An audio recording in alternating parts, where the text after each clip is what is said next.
আসলে কিছু কিছু কথা আছে যেগুলো ফ্যামিলির সাথে শেয়ার করা যায় না, আর শেয়ার করার জন্য কিছু বিশেষ লোকের প্রয়োজন হয়।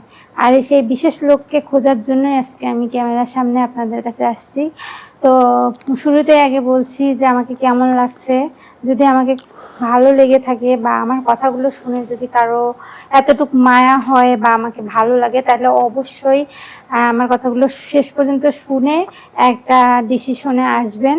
আমি আসলে আমার নিজের ব্যক্তিগত কিছু বিষয় নিয়ে আপনাদের সাথে তুলে ধরার জন্য আসছি, যেগুলো আসলে পরিবারকে বলা যায় না। আর একটা মেয়ে যখন ডিভোর্সি হয়, যে কোনো কারণে তার সংসারটা ভেঙে যায়, তখন আসলে তার পরিস্থিতি বোঝার মতো কোনো লোক থাকে না।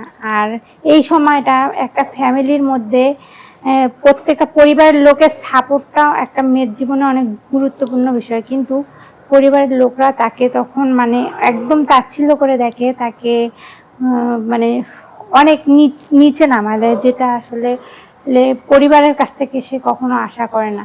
তো তার মধ্যে ডিপ্রেশন চলে আসে, সেরকম ডিপ্রেশন চলে আসছে আমার মধ্যে, কারণ আমি এই কথাগুলো বলতে পারছি না, বা হাজার ভালোভাবে চলি তারপরও ফ্যামিলি থেকে হয়তো অনেক রকম খারাপ মন্তব্য শুনতে হয়।